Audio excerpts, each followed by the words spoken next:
All right, everyone, welcome to another episode of the Good Life Small Business Podcast, and I am honored to be joined today by Trevor Schaben, who is the owner of Thunderhead Brewery here in Kearney, a staple for anyone who lives here or went to school here. And so, Trevor, thanks for joining us today. Yeah, thanks for having me. I'm pretty honored to be asked to do a podcast. Yeah. Great. Well, let's just dive in here and get to know a little bit more about you. One of the questions we always ask is, what is a book that you are currently reading or listening to? Listening counts. So, when you're reading or listening to right now? I'm always reading and listening to books. Yeah. Both. Like on the trip back from Oregon, my wife and I were listening to Steelheart by Brandon Sanderson. Okay. He's one of my favorite sci-fi authors. I do a lot of sci-fi. Yeah. And I just finished Dune about 2 weeks ago for the first time. I'd never read it. I didn't think I'd want to read it. It's about a desert. Who wants to read about a desert? Right. But, man, it's fantastic. Yeah. That was a great book. Right now I'm reading Pathfinder. Okay. I forget who wrote it. It's the guy that wrote Ender's Game. I can't think of it. Anyway. That's all right. Cool. Very good. Good. Just fun books. Yeah. So how about podcasts? Whether it's business, sports, whatever, any kind of podcast you listen to? I like philosophy podcasting stuff. I like as far as there's a DJ that records people who've done spoken word things and turns it into music. Oh, nice. Akira the Don, and he has a Meaning Wave. That's pretty fun. I like Jordan Peterson podcast. Okay. It's pretty cool. Yep. Of course, Joe Rogan kills a lot of time. It's fun to listen to. Yep. Those are long ones. Kind of it.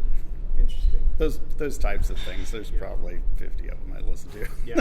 I got a long list too. I probably get to maybe a third of them at that. But Yeah. Yeah. Cool. Very good. So I was interested to sit down with you and talk about this because this is really the first time we've ever met. But like I said, Thunderhead's been here for a long time. So just take some time and tell us your story, vision the reality of kind of how Thunderhead started and what that journey's been like for you. Sure. Well, I've always wanted to start my own business, right? When I got out of high school, I went to the military, spent a lot of time, about 7 years, doing Air Force stuff, and just daydreaming about how I was going to shape the rest of my life, how I was going to get ahead. Sure. And my first thought was, well, I'll go to work for my dad and drive a garbage truck, and I'll work my way up in the garbage business. Okay. And I got out of the military, came back, Gothenburg, started driving a garbage truck, and I found out I wasn't very good at it. Like, my mind is wandering all the time. Right. I'd miss dumpsters, customers, and somebody would be upset that I didn't pick something up, and they'd come out and start yelling at me, losing their mind, and I'd be kind of laughing. I would laugh.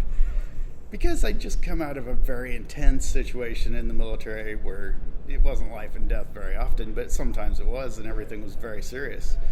And this person's losing their mind about something silly to me. Yeah. So I just didn't take it seriously enough. But luckily for me, a larger trash company came along and bought my dad's business. Him and his brother had Schaben Sanitation. The name is still going out there somewhere. But Right. So when that got bought, I thought, I'm going to shoot my dad an idea. I'd been home brewing for about 9 years, and I thought that would be a fun thing to try. And so I asked him if he'd co-sign a loan for me to get started. And in exchange for it, he could have 50% of it. 50% of nothing to lose, go for it. Right. And so that's how the first place got funded. I borrowed $80,000, co-signed by my dad, and spent about 8 years trying to figure out how to pay it back. Yeah. And where did you start? Did you start here in Kearney? Yeah. First location? About a block south of where we are right now. Okay. The Platte Valley, where the Platte Valley Brewery is. Okay. Okay. Yeah, that's where we started. When we started there, it was empty, but right before we started renting that building, it was a pet store, and before that, it was like a garage, like a auto body or auto repair place. Okay. So All right. it took a lot of work. Yeah. And so what year was that you started? We opened in 99, so we started working on it in 98. Okay. Took about 6 months of working on the building and getting licensed and everything to get open. Okay. And you had the big brew tanks. My terminology is not going to be great here, but you had everything right there in the building. We had the biggest soup pot you've ever seen. Yeah. It was a really small brewery. Yeah. As far as breweries go, I think I'm 100% sure we were the smallest brewery in the country when we opened. And that was just because I'd never worked in a brewery before. I'd never run a brewery before. Like I said, I was in the military and then drove a garbage truck. I didn't know anything about food. I had a lot of ideas about how everything is supposed to work. Right. And so I just applied those and spent, a few years figuring out how wrong I was about everything. Yeah. Yeah. So, that size literally was too small. Like the way that the tax code's set up and how much labor it takes and all that sort of stuff. I could not figure out a way for that to both pay me and repay my loans and pay all my taxes and everything. Right. So we started out in a grow or die situation that we didn't realize for about 6 months. Got it. And that's how it got Bliss started. sometimes, right? Yeah, I probably wouldn't have started it if I knew everything. Yeah. I'd have been like, wow, that's going to be terrible. Right. Don't do it. Yeah.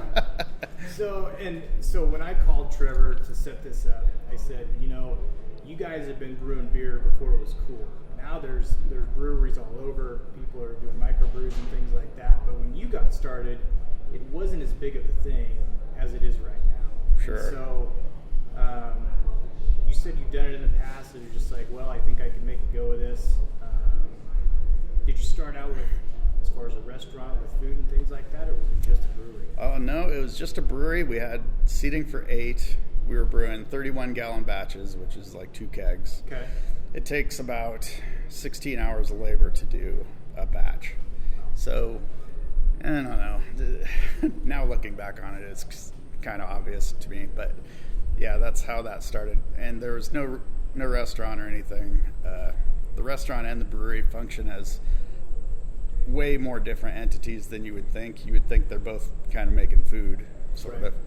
But that legally they're completely different, and the way the numbers work in the business are completely different. So you kind of have to learn how to do them each separately. And, one can support the other one. Within a year later, we moved over here and got this restaurant going. Sure. But one can support the other one, and one can pull the other one down too. So you kind of need them both to succeed to eventually to be doing good. But that's how it started anyhow. Cool. And how many brews did you start? How many different beers were you doing when you were over at the location? We were brewing 9 times a week, so we'd brew 9 beers a week. Okay.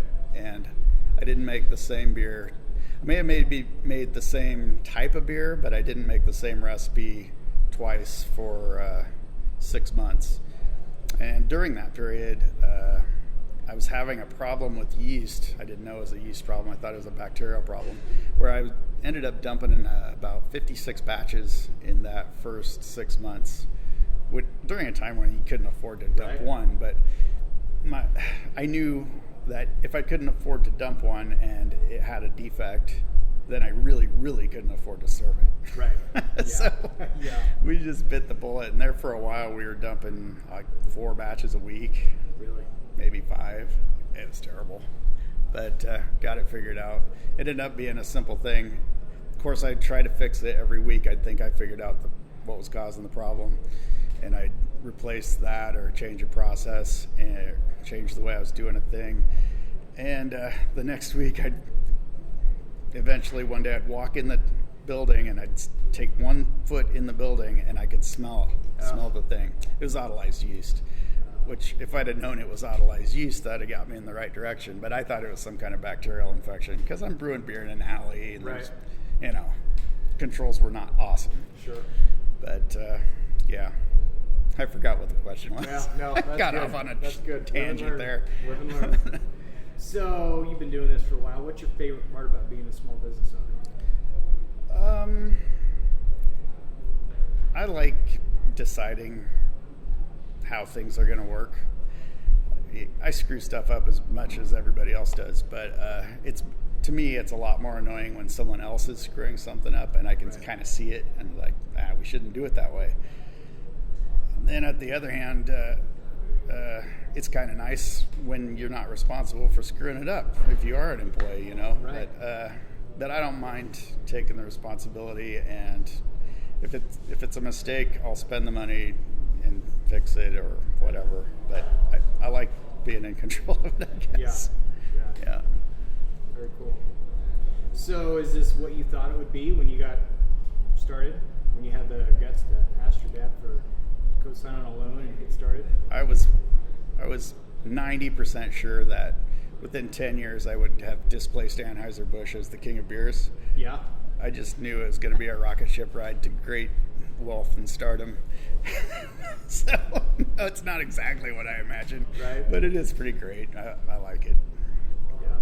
Yeah. It's not like I imagined. Even last year, well, I imagined this year looking different than Right. it's turned out, you know. Right. And the year before, the same way when we had the flood, didn't know what to make of how that was going to work out. Luckily, the flood didn't really hit us. It hit a lot of the other businesses in town that do a lot of the same things we do. So Sure. for us, it was kind of a windfall for a few months while they were closed, rebuilding their stuff. But Yeah. I don't know. You never know when it's going to be you. You just got to make hay when the sun shines, you know. Right. Absolutely. Yeah. Absolutely. Well, and that's a good segue into the next question that I've got. So COVID has impacted businesses all over. Sure. And it's impacted them in different ways. You've got the type of business where, it really helps to have people in your restaurant or in your bar that Sure. are here. But what I want to kind of focus on is what's something that you've taken out of COVID, adjustments that you guys have made, something you've done differently in your business that maybe you were forced to do it, but going forward, it's something that you're going to take forward and your business will be better because of it. Okay.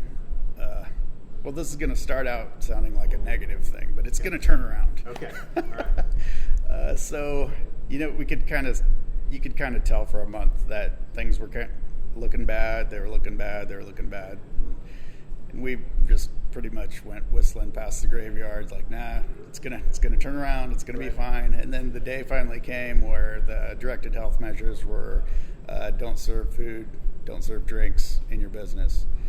And our tap room or our pub here in Kearney is about 80% of our revenue. And then the other 20, somewhere in there, and the rest of the revenue from the brewery comes from selling beer to other places that are doing this. Right. So we lost both kind of like that day. Keg beer sales dropped to pretty much zero and stayed that way for a couple of months later on. But so, we did the same thing everybody else had to do. Sit down at the kitchen table, figure out what we can go forward with, what we're going to have to do to change. At the time, we were getting ready to buy a building in Axtell, where the brewery is. Okay. So we had saved up the down payment for it, and we decided we can't buy that. Right. We're going to need this money going forward. We've got certain employees that they're not going to be easy to replace, so we're just going to pay them whether we can find work for them to do or not. Right. And of course, we will pay ourselves so we can make our house payments and whatnot. Right. And make the bank payments, and we'll just see how long that lasts. It looked like we could probably hold out for a year or so and see what happened. So that's what we decided to do. We came in the brewery the next day. We only had hours for like maybe 25% of our kitchen guys. We were still doing carry out and drive up, and took some of the brewery people and had them start doing delivery. So we did a little bit of research, and we found out that a year before a law had been passed in Nebraska allowing delivery of beer, and we didn't even know about it. Really? It's like, well, we're going to start delivering beer and pizza then. So me and my son and our main brewer now started delivering pizzas. And then also about the same day, the governor did a measure where you could have a mixed drink to go out of the building. Right. It could had to be in a sealed container. It didn't have to be labeled, and it could be a mixed drink.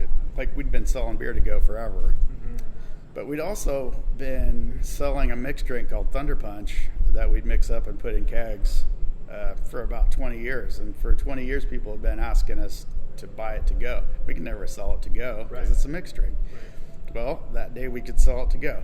So I shot my lawyer an email saying, this is the thing.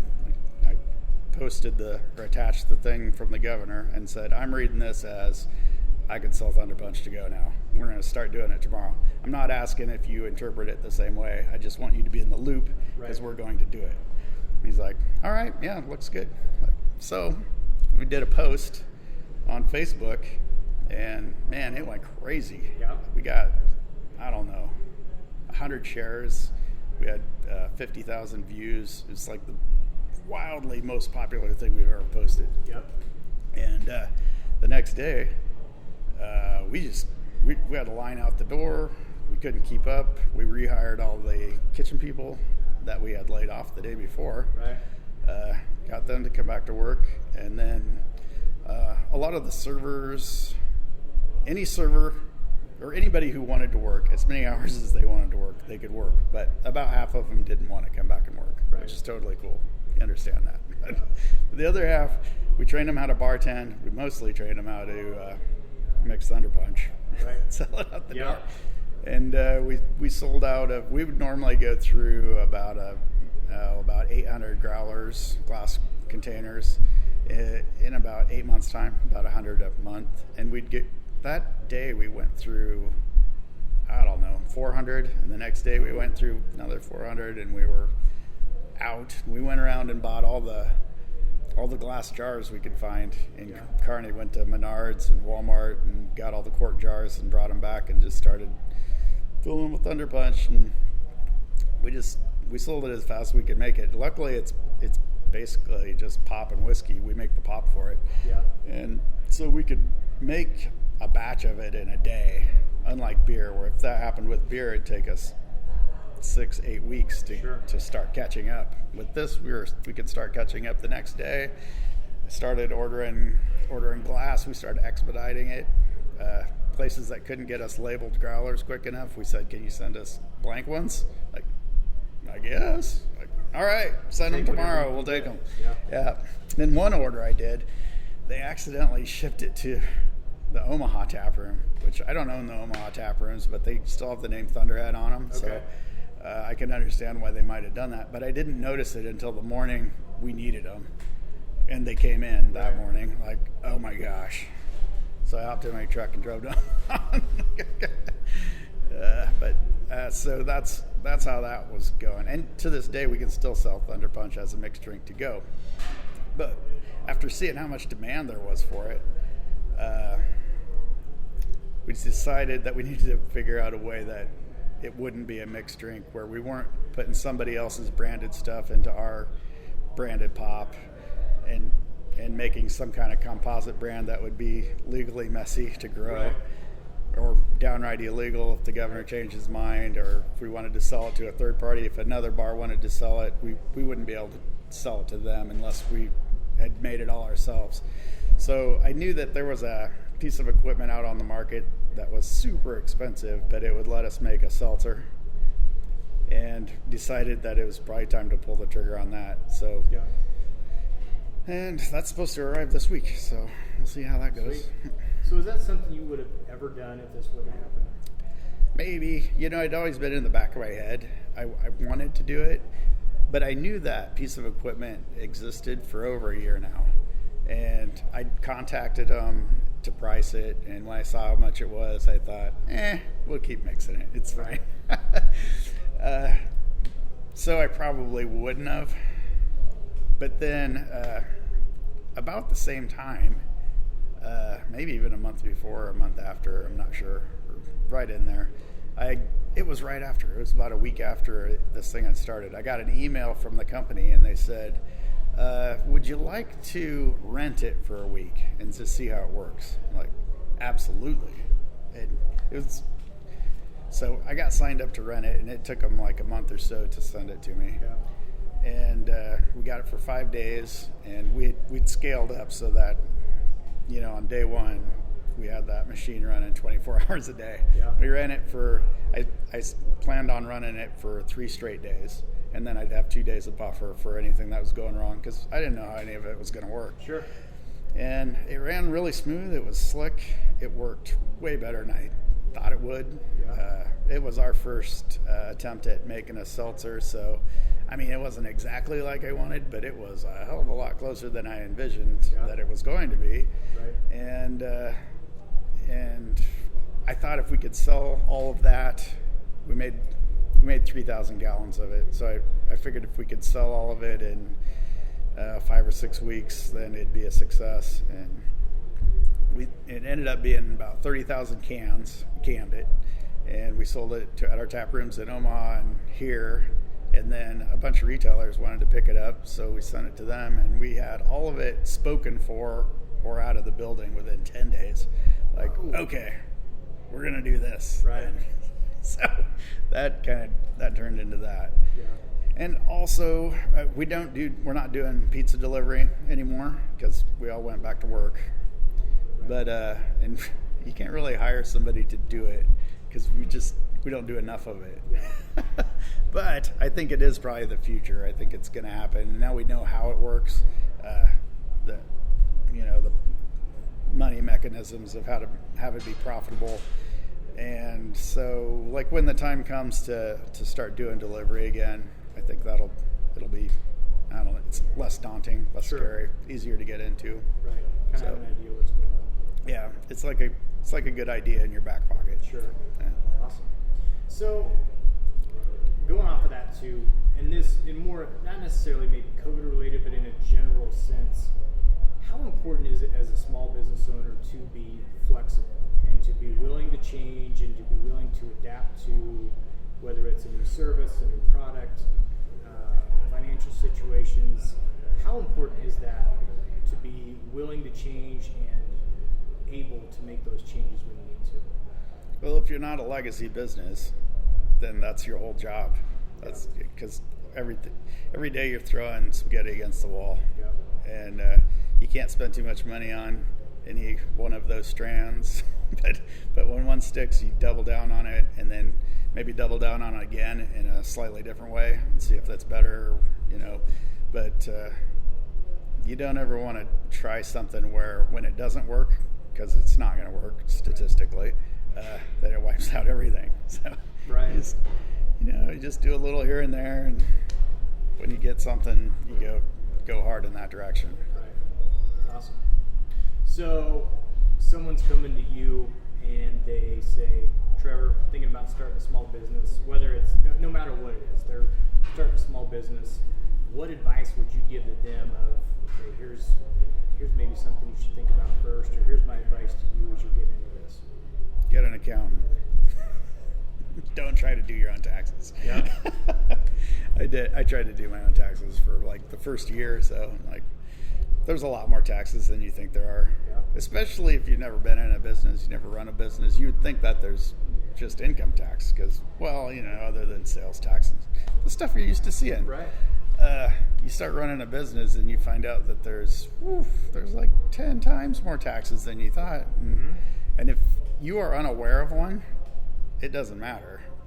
They will find out, and you'll get a very polite, pleasant letter, followed by another very polite and pleasant letter. Eventually, you'll get a very polite and pleasant person at your door.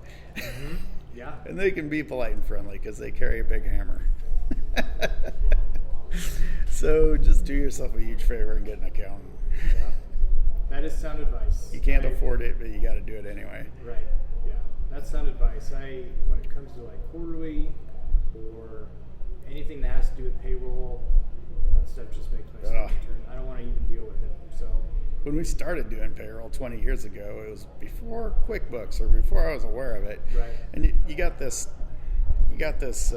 chart from the state, and you had to follow through it and figure out like what somebody was making and figure out what their tax rate would be for every freaking employee. Yeah. Like, oh my gosh, it was terrible.